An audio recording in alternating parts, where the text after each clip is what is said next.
All right, folks, it is March 11th, 2025, and a lot is going on in the world and around the world, and we'll be talking about that here on Pod TV. Definitely a former Philippine leader, Duterte, has been arrested on an ICC warrant over drug killings. So definitely folks are asking even what is a ICC warrant and why the ICC arrested Duterte despite questions over their jurisdiction. So that's something that folks are talking about in the news. And Pope Francis follows the Vatican spiritual retreat as doctors say he's no longer in imminent danger. So Pope Francis' health shows improvement as guarded prognosis is lifted. So that's something that folks that are followers of the Catholic faith will be glad to know, and all along those lines. And militants hijack a passenger train and take hostages in western Pakistan, according to officials in that area. And definitely looks like the Malak militants killed 6, taking 100 hostages after firing at the Jafar Express. So definitely that's something that folks are talking about as well. And apparently they're holding these hostages, these train passengers hostages. And some people are saying the number is as high as 450. So we'll see what goes on in that world. And an Australian surfer is feared dead after a shark attack. So that's something coming out of the Australia news area and all along those lines. And Romanian far-right populist Calin Georgescu is appeals against poll ban. So definitely there are some people that are saying, why is Calin Georgescu's Romanian presidential bid being blocked? So Romania's election is illegitimate without the barred pro-Russia frontrunner, is what the Kremlin is saying. So we'll see what folks have to say about that and just around that in general around the world. A North Sea oil tanker fire is still raging as the U.S. is probing the cause, fighting the flames with a lost cause, and definitely folks are wondering how the North Sea collision unfolded. And a cargo ship crash, details revealed by crew members who say vessel rammed tanker out of the blue. And drought-stricken Algeria plans to import 1 million sheep ahead of Islam's Eid al-Adha. So definitely looks like 1 million sheep will be imported for that particular Islamic event. Only 7 countries meet the WHO air quality standards in 2024. The data is showing. The list of the world's 20 most polluted cities is out, as well as the list of the world's top 20 most polluted cities is out, and all but one are in Asia. India has 6 of the world's 10 most polluted cities, according to what reports are saying. But like I said, only 7 countries meet the worldwide meet the WHO dirty air guidelines, is what the study is saying. European and NATO countries convene in Paris for Ukraine security talks. U.S. was invited to the summit of military representatives in Paris. That was going on yesterday, and Macron assembles top generals in a fresh push for Western troops in Ukraine. And deterrence among the key questions as army chiefs from 30 plus countries talk about a Ukraine force. And religious slaughter in Syria shows the need for U.S. and Europe to keep a close eye on that part of the world as well. So definitely not just Ukraine, but there's various other parts of the world that we have to keep an eye on as well. So definitely that's something that folks are talking about in the news and all along those lines. So definitely religious slaughter in Syria shows the need for U.S. and Europe to keep a close eye on Islamist regime, according to the Greek foreign minister. And a horrific killing spree shakes up Syrian. A Syrian man barely escaped a wave of sectarian killings. His brother did not. And will be born in a free world. Dalai Lama declares successor will be born outside China. Beijing counters. So Dalai Lama says his successor will be born outside of China, and China slams Dalai Lama, saying Beijing will choose the Buddhist leader's successor. In a new book, Dalai Lama offers a framework for Tibet's future after his death. So video appears to show Russians advancing in the Kursk region, and Russian army reports major advances in the Kursk region after Operation Pipeline. Russia says it makes new gains in a bid to drive Ukraine out of Kursk. And Germany says Israel's Gaza electricity cutoff is unacceptable. So UNRWA chief warns of deepening hunger in Gaza as Israel blocks all food. Israel's halt to food and aid deliveries worsens Gaza's conditions. And the Israeli energy minister cut off electricity to Gaza, and that was reported 2 days ago. Israel conducts the largest airstrike in Syria in months, targeting the new regime's military sites. So Israeli warplanes attacked the military sites in Syria's southern Daraa province, and Israel strikes former Assad regime bases in southern Syria. So that's definitely something that's going on in the Middle East kind of conflicts. And Tibetans scuffle with police outside the Chinese embassy in India as they mark their uprising anniversary that was reported on yesterday. So Tibetan protesters clashed with police in New Delhi. And even a couple of days ago, there was reports that government should step up support for Tibetans in exile. And in South Sudan, there are South Sudan tensions. Uganda is deploying forces to Juba, military chief says. And back to the Middle East, IDF intercepts terrorists planting explosives in Shijah, Nusayrat in Gaza. So Israel attack kills 6 Palestinians in Gaza and 4 in the West Bank. So definitely we're seeing conflict continuing in the Middle East. And France and Germany are clashing over buying EU weapons. Government should use EU loans to buy from European producers, von der Leyen says. So Europe's defense risks faltering within weeks without the U.S. support. And Syria has got rid of Bashar al-Assad, but not sectarian tensions, and that's been reported for a few days. And the people are now asking about the secret history of Syria's new leader, Ahmad al-Sharaa. So definitely we'll see what goes on in that way. And a cache of explosives in Sydney provoked anti-Semitic terrorism fears. So a wave of Sydney attacks, including explosive caravan plot planned by an organized crime ring. Australia police say seemingly anti-Semitic terrorism incidences were really criminal con jobs to sow chaos. So they're saying that the caravan hoax fallout deepened as Dutton hits back on claims he stoked fear. And amid efforts to obscure it, soldiers' burden and doubts hinder Israel's conquest of Gaza. So Israel far-right minister says Trump's plan to displace Gazians taking shape. So Smotrich says government establishing migration administration for Gaza exodus. And flight cancellations at Germany's Hamburg airport affect more than 40,000 passengers after the strike. So a one-day strike at 13 German airports, including the main hubs, brings most flights to a halt. And for as far as travel warnings coming from Great Britain, holiday makers are told to contact your airline as popular European spots face chaos. So they're definitely saying that airport strike all but froze German air travel on Monday. So definitely that's some of the news that was going there as well. And they said that G used wall of soldiers, I should say, to block eye contact with Zuckerberg, according to a book that was reported in Business Insider. So definitely we've got Zuckerberg and definitely Elon Musk and others that are always constantly in the news.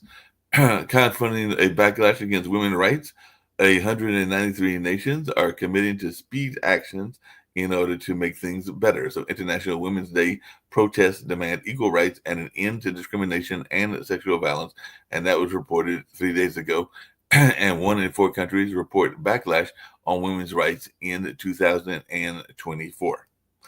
And definitely, we're still talking about South Korean President Yoon being freed from detention. So South Korean police are preparing for worst case scenarios ahead of that impeachment. So definitely we'll see what goes on and what to expect after South Korea's constitutional court rules on the impeachment of President Yoon. And they are saying that America is the world's biggest arms exporter. Europe should know. And some folks are asking how dependent are Europe's militaries on the U.S. So 2/3 of arms imports to NATO countries in Europe come from the U.S. And it looks like U.S. is dominating European weapon purchases and all along those lines. And the Daily Beast is saying that Trump goes on an insane Truth Social posting spree as the stock market free falls, I should say. And Guatemala's Fuego volcano erupts. Authorities call for the evacuation of 30,000 people. So it looks like there's a major volcano that is erupting in Latin America and all along those lines. So that's something that's going on in that space. House Democrats are pushing to sink the GOP spending bill, but Senate Democrats are acting coy. So House is to vote on stopgap government funding bill as shutdown deadline approaches. Dems are threatening a government shutdown over Elon Musk hate, is what Republicans are saying. And Republicans are marching ahead with a government funding bill despite the actions of their Democratic counterparts. And among American Jews, there's a schism over the ICE arrest of a Colombian activist. So protesters demand release of Palestinian activist Mohammad Khalil as judge blocks his deportation. So Colombia protest leaders test immigrants' free speech rights. So that's something that folks are talking about as well. And the U.S. wants Ukraine to do difficult things, Rubio says, ahead of Saudi ceasefire talks.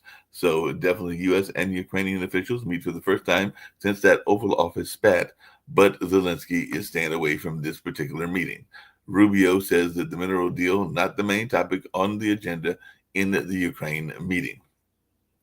And Ukraine launches hundreds of drones on Moscow as peace talks start in Saudi Arabia. So that is definitely something that folks are paying attention to as well.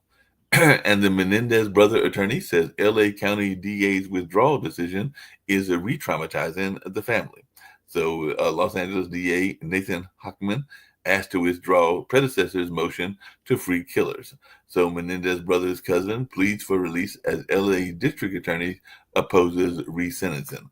So it looks like this is a case of reversing the predecessor in terms of the LA new DA. And Department of Education is investigating 60 colleges and universities over anti-Semitism.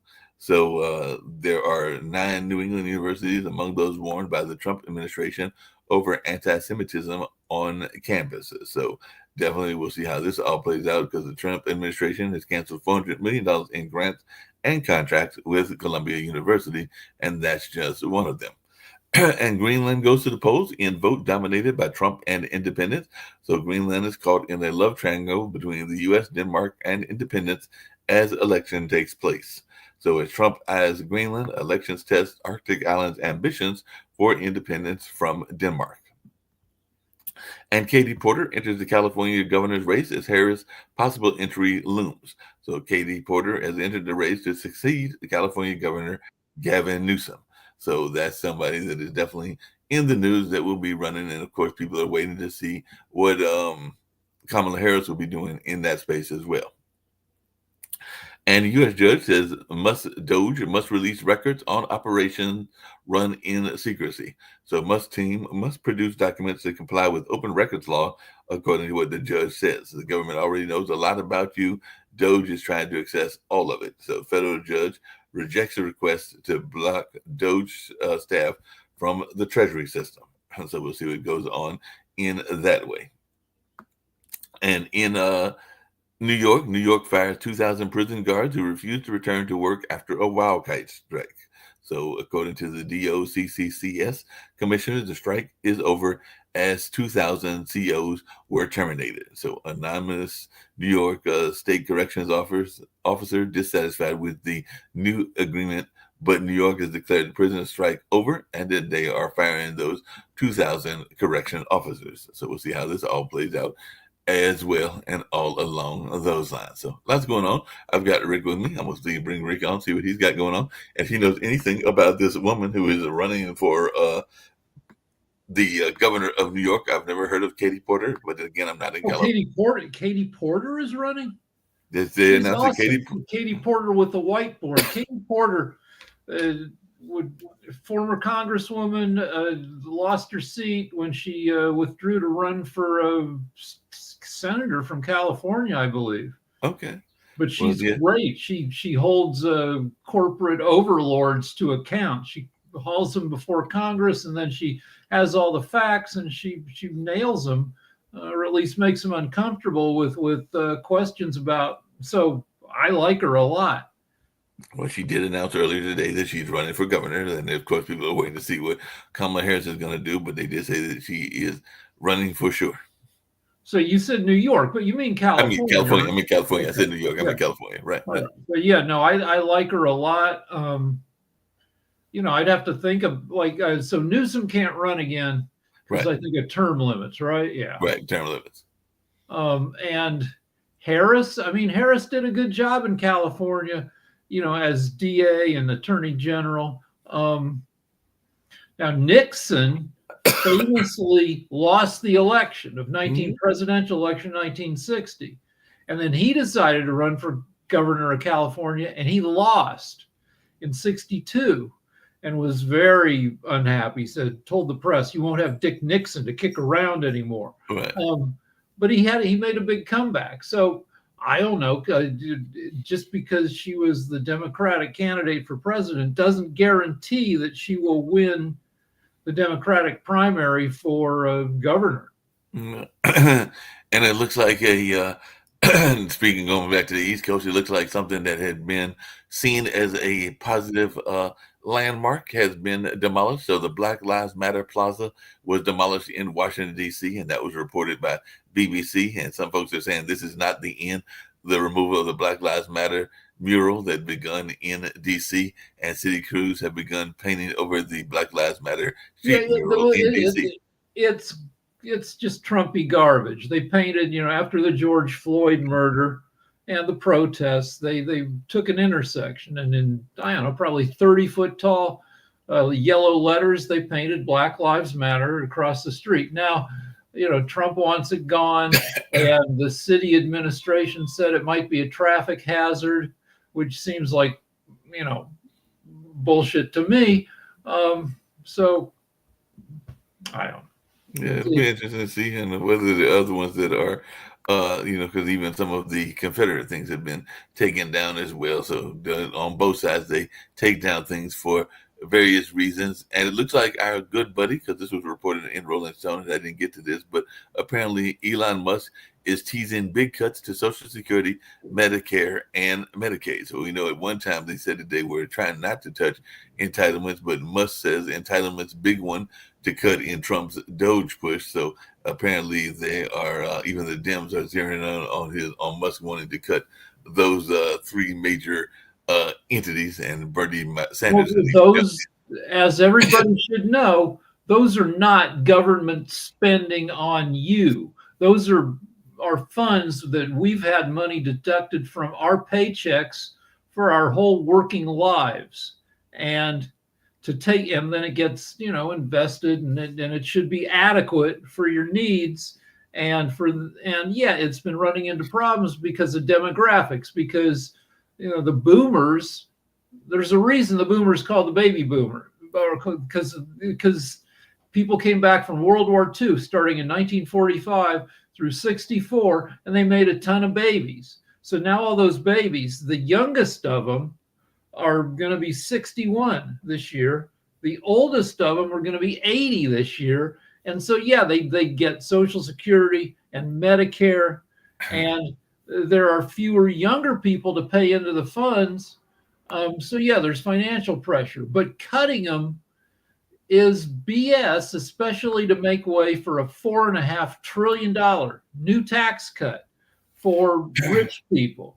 Yeah, that makes a lot. Yeah, that's just crazy, but that's what he says he wants to do. I do have a couple of interesting lighthearted stories, and that's how Sasha joined, so I want to hear what he's got to say about these Ukrainian negotiations and everything. But before I get to that, the lighthearted story, because you'll enjoy this, you're out there in the California, where a lot of entertainment is done, and this probably sounds like a good fun-loving entertainment movie and everything, because apparently a 4-year-old in Wisconsin got upset, and you're going to love the reason he got upset. His mom ate his ice cream, so he called the cops. So apparently he called the cops after his mom ate his ice cream. So apparently he thought that was a criminal offense. So he was like, wait a minute, you're eating my ice cream. I'm calling the cops on you, and everything like that. I don't know that eating ice cream, this is a form of theft, is up for criminal offense, but apparently the 4-year-old thought so. At least your kid can call 911. Yes, you know that kid can call 911 and knows that his rights have been jeopardized and all along those lines because somebody stole his ice cream. So he's like, I'm going to call 911 and report you. So I know that sometimes kids report folks for various reasons. Before I get us to Sasha, this is a more serious story and everything, but a Justice Department official says that she was fired after opposing restoring a famous actor's gun rights. So she opposed restoring Mel Gibson's gun rights. And I know during this show and just in general, we've oftentimes talked about gun rights, and apparently a justice official was asked after refusing Mel Gibson's request. So Trump fires two DOJ senior career officials, including a pardon attorney, but DOJ officials said she was fired after opposing the restoration of Mel Gibson's gun rights. So should our actors have guns? I mean, here's the deal. Let's give the background.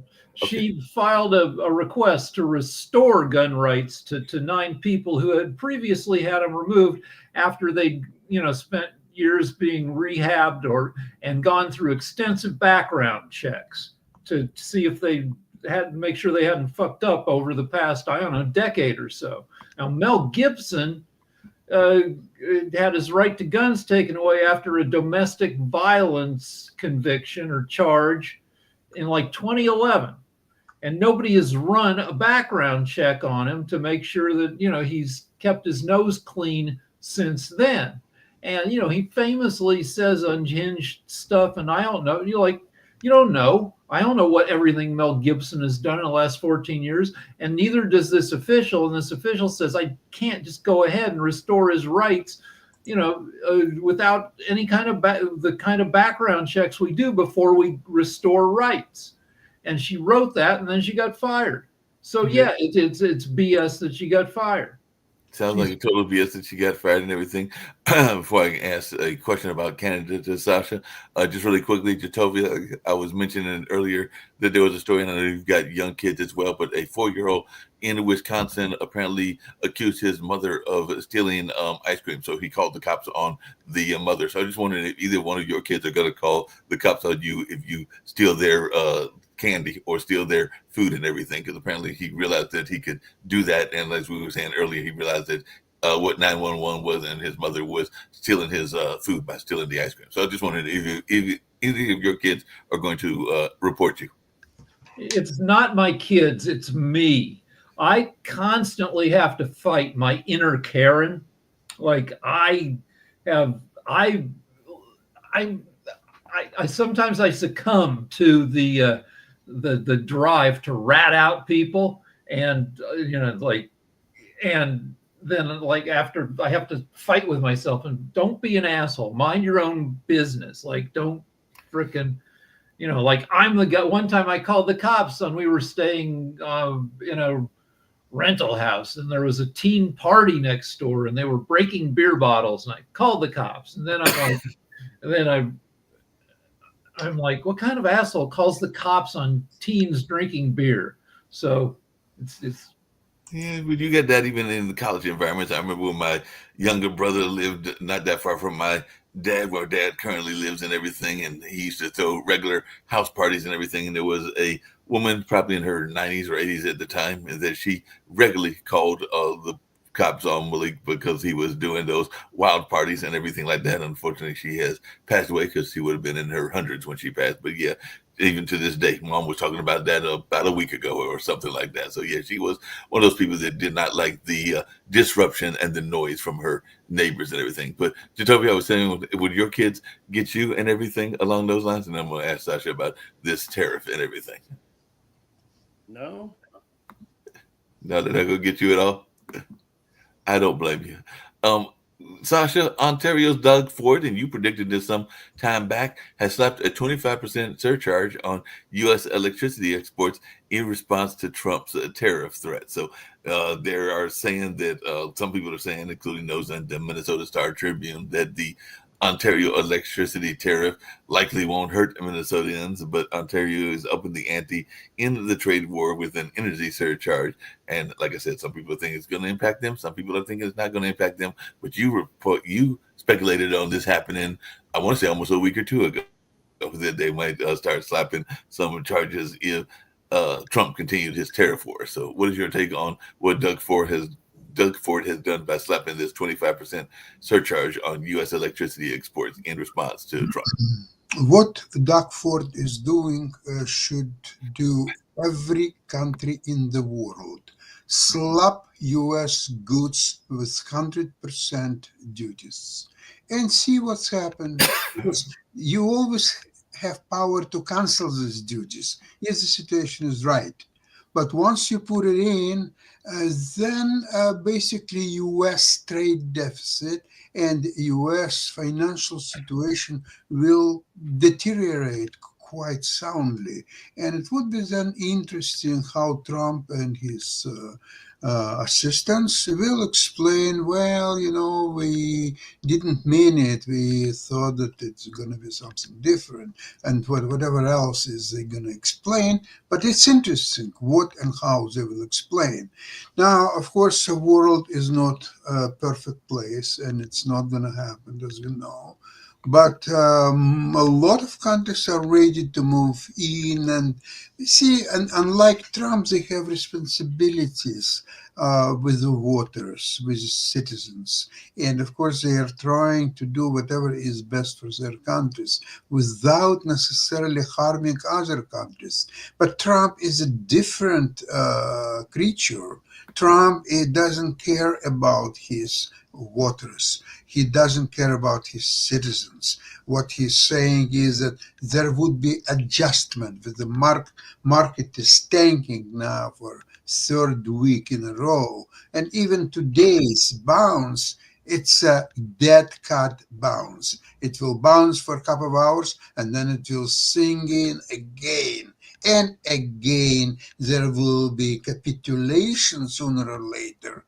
And only then, when all the rank and file investors will be wiped out entirely, then Trump and his people will start buying some shares here and there. So the selling will have to stop at some point, but Trump does not care. So Doug Ford, yes, he's right. What about bonds, Sasha? It used to be that bonds protected you when the stock market tanked. Yes, that's still true. Yeah, of course, if the bonds will go down, say 5%, and market is going down 25%, then your bond portfolio is doing much better than your stock portfolio.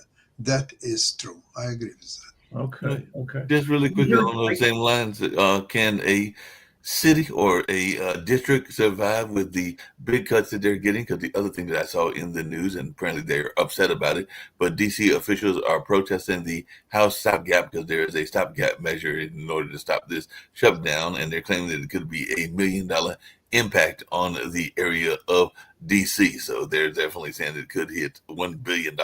That's a lot for a district to withstand and everything. But I mean, I guess even though he lived there, or at least he lived there part of the time, because the rest of the time he's down there in Florida, Trump doesn't care about the rest of the government and the people of DC. But I just wanted your take on this, because they are saying that this could be a $1 billion impact, and that it will definitely be forcing layoffs. So the Republican government does not like DC because the district itself, which is like 70 square miles, votes 92% for Democrats. And so they try, they're happy to screw over Washington, D.C. Yep, there's no doubt about that. Well, it looks like he got another person confirmed. I don't know anything about this person either. So if anybody knows about Chavez D. Reamer, she's been confirmed as Trump's labor chief, and this one did get some Democratic support and everything. So apparently Trump's union endorsed pick, so apparently she had some support from the unions as well. So does anybody know anything about Miss Chavez D. Reamer and everything? I believe her full name is Lori Chavez D. Reamer and everything. So does anybody know anything about this labor secretary? She got confirmed 67 to 32, which means, about a third of the Democrats said she's okay. I don't know anything about her. Yeah, I don't know anything about her either. It says she's a Republican, which of course, but It sounds like she might be a union supporting Republican, which is somewhat of a rarity and everything. But definitely, if she got the union support, maybe The she's. New York Times calls her a mainstream Republican, which really isn't mainstream these days.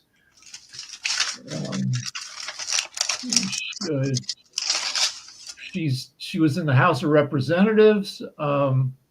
She was one of 6 Republicans who pledged to respect the results of the 2024 presidential election, before they came in.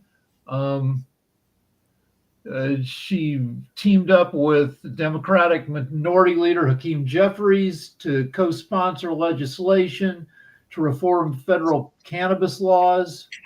So, yeah, she seems middle of the roadie. Like, it used to be we had quite a few people in both parties who, were willing to work with the other party. Yeah, it seems like that could be the case and everything. For those that follow the universities, it looks like the universities are getting impacted big time. So the University of Pittsburgh orders a hiring freeze for their faculty and staff, and it looks like Harvard and MIT are doing the same. And there was also, as I mentioned earlier, a big crackdown on a lot of universities for alleged anti-Semitic activities on their campus and everything. So how much of a trouble are our nation's higher education institutions under, whether that is because of their funding or whether that's because of some of their political actions and everything, or the political actions of their students or faculty. So I think it's anti-Semitic to cut some of this frickin' funding in the guise of protecting Jews. Like Columbia had all of its federal grants rescinded to the tune of $400 million because the government says they mishandled pro-Palestine protests on campus, except that 22.3% of Columbia's undergrads are Jewish. 15% of their grad students are Jewish. They're going to get harmed a ton more from the removal of grants than they ever were by being, having to walk through a pro-Palestine, pro-Gaza protest. I think it's horseshit, and it's just the Republicans trying to F over higher education. I can see that and everything. Speaking of the Republicans effing over folks and all of those lines, it looks like they have targeted somebody just like they targeted Liz Cheney, but Trump has vowed to lead the charge to unseat GOP Representative Massey. And I know that Massey voted against him on some issues and everything. And apparently Trump pledged to lead that charge, likening him to Liz Cheney and vowing to lead the charge to get rid of this North Kentucky representative. So I was just wondering what our thoughts are as to whether he's going to be a safe seat or a non-safe seat, since apparently it would serve a couple Republicans well to switch parties and hand leadership of the House over to the Democrats, because Trump disasters are going to keep rolling along. And there are, actually very few, but with at least 3 Republicans who won in districts where Harris also won for president. And if 2 of them defected and became Democrats, then Democrats would take control of the House and would be able to, throw a wrench in some of Trump's bullshit. Yeah, well, speaking of Trump's bullshit, and Sasha, I was going to get to Ukraine and everything, and I know that there are those discussions going on in the Middle East without Zelensky and everything, and they're saying they might come up with a solution. But apparently, our good buddy Elon Musk has called Senator Mark Kelly a traitor in response to his post about visiting Ukraine. So Mark Kelly is definitely gone and visited that country, and apparently Musk is calling him a traitor over this visit. And of course, Mark Kelly, being the kind of gentleman he is, hit back and basically said Musk has only sworn an oath to his checking account. So what is your take on this spat between Musk and Senator Mark Kelly? Not much. It's quite irrelevant. It doesn't mean anything. It doesn't change anything. It doesn't affect anything. So, okay, they can spot each other. Okay, it's kind of an entertainment. Let's see, look, we're discussing it now, right? So some people who are listening to our network, they're listening to that. So they will go to Google this spat between these two people. It's it's like anything on social media that just gets your attention. That's all. But at least Kelly has the advantage of being a badass. He was in the Navy for 24 years, first as a jet pilot and then as an astronaut. He only ran for Senate because his wife, Gabby Giffords, got shot in the head and had a big chunk of her brain destroyed. So, like, he's a, I mean, reasonable people think he's a good guy. Though, But I agree with you, and he could have been nomination for VP, but Harris had different opinion who should be her VP. I think he was probably the best candidate. Josh Shapiro, but Josh Shapiro is a future. It's he was right that he declined her invitation because it was quite obvious that she would lose election. And Biden did very smart thing. He beat Trump once, and it was Harris who lost election to Trump, not Biden. So Biden has a great record on elections against Trump. 1 win, 0 losses. He's definitely 1-0 and everything like that.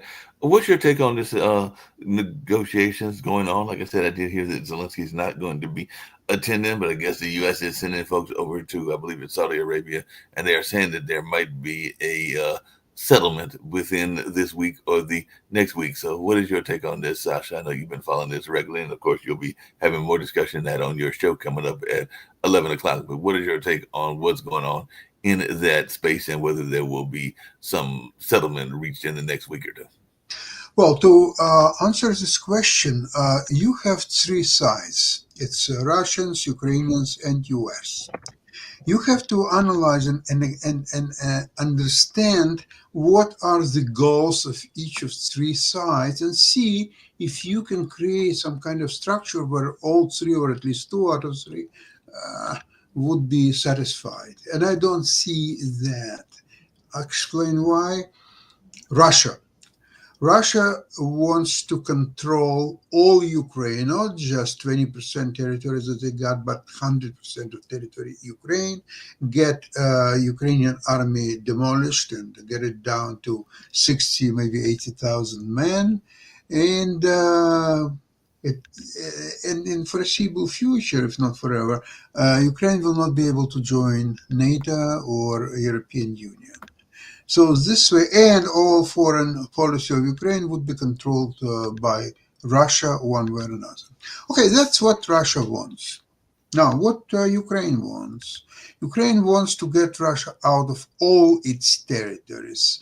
And even if they would remain to keep only 80% of the territories and 20% will cede to Russia, it's only a temporary. And then sooner or later, through diplomacy or through other means, they will get back this 20% territory. The other very important thing what Ukraine wants for ceasing the fire. Now, their fear is that Russia will regroup in next few months, 3, 6, 9, whatever it takes, and will start again another invasion. And what would prevent that from happening? So if Ukraine would have a guarantees of US, European countries, or whoever else is willing to provide these guarantees, that would be one story. Now, what kind of guarantees? We know Budapest Memorandum, and there were ironclad guarantees by US, UK, and Russia, and it was nothing but piece of paper. Nobody cared about that, really. Actually, one of the guarantors actually started invasion of Ukraine, and the other 2 never made even a slight noise about that. So I can't imagine, I can't really figure out what kind of guarantees Ukraine is looking for. The only guarantee Ukraine can get is a 1.5 million strong Ukrainian army, which has the best possible weapons. That's guarantee. Nothing else is. And finally, position of the United States. United States doesn't really need this. They don't care whether it will be peace or war. How it affect U.S. whether the U.S. and Ukraine and Russia are fighting or they have some kind of a peace negotiation. What's in it for U.S.? Nothing, zero. But what's important is that while in sort of a muscle itself in the negotiating process, they are now taking a piece of from both from Russia and from Ukraine. What they got from Russia, they got the gas line, so-called what's its name? It's a gas line which goes from Russia to Germany on the Baltic Sea and so on, which was partially destroyed. Whatever. Anyway, they bought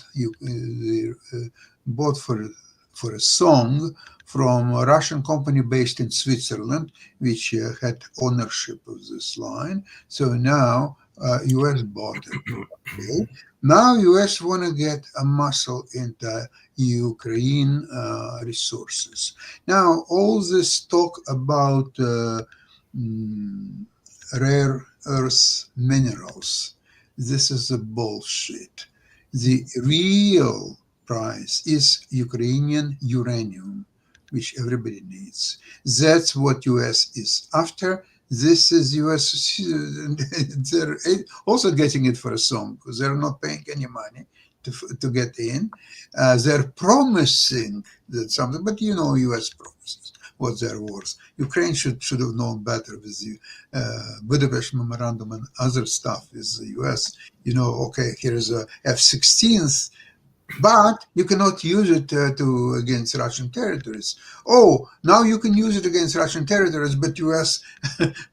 blocked all the intel data that it has to supply F-16, so they could really fly. So you know how U.S. is, what kind of an actor it is. The only good thing is that the French are supplying more and more of their Mirage fighter jets, and they have electronic components which is even better than those of F-16s. And not only that, this electronic support could be transferred to many F-16s which are now cannot fly anymore, and they're all in the west of Ukraine. But once French will provide all those electronics, then they will be able to fly and fight again. So tell us the truth. What they're all these actors? For example, for now it's U.S. and Ukraine. What are they doing in Saudi Arabia? They are wasting their time and their money. And for Ukraine, it's a devastating thing because the talks, there will be soon a peace, so people are getting relaxed and they are not anxious to go on the front lines because why do I have to fight in the last days of war? It's the same thing. If you remember the Second World War, there were soldiers that were killed on May 8th.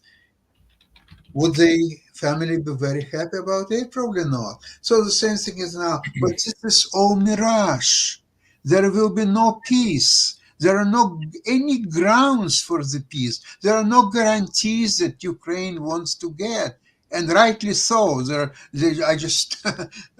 playing kind of interesting games. They know that there are no guarantees, but they demand this guarantee. So maybe this is kind of to deflect from the understanding that there will be no peace agreement. Yeah, that could be the case and everything. And one of the other things that I saw that it was interesting, and I'd love to hear Rick's thoughts around this as well as others, because we know that Doge has definitely been in the news because of the cuts and the money that they're supposed to be finding and all along those lines. But apparently there's a bipartisan group that is rolling out legislation today to try to increase transparency. That's something that I know even on this network we talk about over a slice of federal spending. So Senators Joni Ernst, Republican from Iowa, and Gary Peters, a Democrat from Michigan, as well as Representative Barry Moore, a Republican from Alabama, and Jimmy Panetta, a Democrat from California, are requiring that the so-called other transaction agreements, which are aimed at providing flexibility and fall outside of several typical federal contracting rules and regulations be published on usaspending.gov, a website that tracks all government spending projects and all along those lines. So apparently this is something that is calling under, I believe, if I remember correctly, David Walker, who's on our network, was a member of the GAO and everything, and this falls under that office and everything, because apparently they reviewed reporting of other transaction agreements and found that over 40 billion in OTAs were not reported and everything. So it's just a case where there is actually bipartisan efforts to work together, because that's what it sounds like. But sometimes that can be a myth or just a. I don't know about this stuff. I do know that what can't happen and still might is the House and Senate passing a $4.5 trillion tax cut for rich people, adding another 15% to the 37 or so trillion dollar national debt. So that's what I'm concerned about. I'm not concerned about this more piddly stuff. But I want to go back to Ukraine. And the trouble with, Trump is not an honest negotiator. And even somehow, if Trump were, removed from the process, and you had Vance, like, these are people who don't know shit. But like Biden, at least, had been on the Senate Foreign Relations Committee from as early as at least 1991 through 2009. Biden visited Israel 11 times, more than any other president.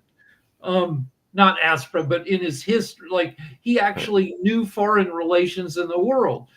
Even if Trump was being honest in his he doesn't know any fucking thing. And so there are plenty of things to be negotiated. For instance, it's not unreasonable. It sucks, but to let Russia have Crimea and the Donbass, which they took in 2014, say, fine, you've had these things for 11 years. You keep those, you give back the rest. Or that you peg it, you tie some of this stuff to nuclear arms reduction, because this whole thing of the U.S. pulling back and being Russia's buddy means that other countries, particularly France, have to nuke up, have to increase their nuclear arsenals, which is destabilizing and dangerous. And if you could tie nuclear arms reduction to some of this, and Trump says nuclear arms are a bigger danger than global warming, but none of this is going to happen because frickin' Trump is an idiot. Well, speaking of that, and this is for everybody, how many? Because we talk about Ukraine, go ahead. Sorry, Mark, am I okay to talk? Yeah, go for it. That's it. Go ahead. Okay, Rick. You have to look a little bit deeper than what you just disclosed. A real goal of Trump is to crush democracy around the world. He did it in US. Now he's turned in to do it in Western Europe, because Western Europe is the only stronghold of democracy around the world. Nothing else is. So how to do it? The easiest way is Russia will absorb Ukraine, eliminate Ukrainian army. So this way, Russia would be able to attack Baltic states, Poland, Germany, and then Europe will start to crumble as a result of that. So this explains all Trump's action. Maybe he's not that stupid. He's an evil man, 100%, but maybe not so stupid, because he, by getting Ukraine to capitulate, he brings Ukraine on a silver plate to Putin and say, that's what you wanted but couldn't get. Here it is. Enjoy. So now once that's done, it opens for Russia complete attack on Europe, and US is getting out of Europe. By the way, I would like to mention that they are not going to participate in training of NATO forces in Europe. Everybody else is, but not US. And they are now dislocating all the US contingent in Europe, which was mostly based in Germany, to where? The Putin's friendly Hungary, which is technically a NATO member. So he is doing extremely clever thing. The most of US contingent, it's 160,000 strong, well-equipped army moving from Germany to Hungary. Hungary is a friendly country to Putin, Mr. Orban. So now they can offer is, well, look here, Vladimir, if you have some problems, we have 160 American strong army and they will help you, don't worry. So this is what's happening, really. It's a betrayal of democracy. It's betrayal of Europe. It's a growing alliance with Russia and therefore later on with China. And then comes second move is delivering to China the Taiwan. Once that is accomplished and Europe is crushed or at least neutralized, then you have a triumvirate of three strong men. It's Trump, Putin, and the Emperor Xi. Now if you have this model in mind and understand, then you explain many things. There is a very simple explanation of every move, why Trump is turning to Putin, why he stopped helping Ukraine, why so many things are becoming obvious. So if you look at a map, it kind of supports your points, because Ukraine is a big-ass country. And if Putin can control Ukraine, that gets him at least 600 miles closer to the rest of Europe. It's a very, it's bigger than France, then you have echoes of World War II, where Poland was a gateway country to the rest of well, it went both ways. It's sandwiched between Europe and Russia. And, in World War II, before hostilities started, Stalin and Hitler decided to split up Poland. And there's, so, just pull up a map of Google Ukraine and then take a look at a map and see how strategically central it is to Putin, who wants, more control. Rick, along those same lines, and I saw that Jacoby was back with us as well, and maybe he's got some thoughts about it, because one of the articles I saw 10 places, but this one I'm going to mention 9. My guess is that Trump, and maybe I'm not giving him enough credit, doesn't know about 9 of the serious crises that we have in 2025, because if you do an AI or you do a Google search, there are 9 places, and yes, Sasha, Ukraine is one of them that are listed among the trouble spots. They include Sudan, which is considered one of the worst humanitarian crises globally, with millions displaced and requiring assistance due to ongoing conflict and food insecurity. The Democratic Republic of Congo, which I mentioned on this show a couple of times, which has a large number of displaced people due to conflict, causing a severe humanitarian crisis there. The Gaza Strip, or what they call the occupied Palestinian territory, Ukraine, Syria, which is in its own conflict, Yemen, which has a severe humanitarian crisis with widespread hunger and displacement, Ethiopia, actually I think my neighbors are from Eritrea and everything, which has got an ongoing conflict, been going on forever, Afghanistan, which has still got destability that has been over there ever since the Taliban takeover, and Haiti, which has had persistent violence and economic crisis causing extreme food insecurity. My guess is that Trump probably knows nothing about any of those countries. But what do you think, Jacoby? Does he know anything about any of those countries or how to deal with any of those crises? He doesn't know much of anything. No, he doesn't know. I mean, even if he knows about those crises or the crises going on or the crises going on, he doesn't really care. This is why he's trying so hard in Ukraine, because he wants to say that he brought peace, so he deserves a Nobel Peace Prize. And Sasha, I don't think he really has this idea that you're saying, because I don't think he has that much forethought. I think Putin does, and I think Putin pushes him around and controls him and tells him he needs to do these particular things. Same thing with Elon. I think Elon has these ideas of, world domination and all this other stuff because that's who he is. And he's shown that, he's shown that on multiple occasions. That's a But good question to you. Is there anything, whatever Trump would read from the beginning to the end, what it would be? I mean, he's not, I don't think, no, he hasn't given any plan from start to beginning. One thing he reads from beginning to the end, it's a menu in a restaurant. The McDonald's menu.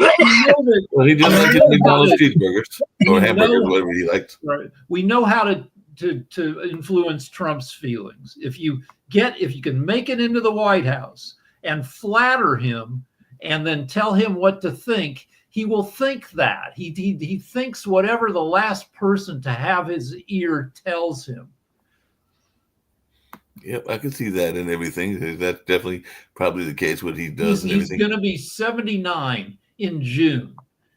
Well, there is a good poster about behavior in a White House. It's Monica Lewinsky said that Zelensky has no clue how to behave with the president in the Oval Office. Probably she knows what she's talking about. She's went in her own situation, so she might know how to behave in a different way. Well, she started the whole thing with Clinton. In fact, you could say that the thing with Clinton has influenced the entire 21st century, and not in a good way. Because without that Clinton-Lewinsky thing, Bush doesn't win in 2000. But Lewinsky started it all by lifting up her skirt and showing Bill Clinton she was wearing a thong back in, 1995?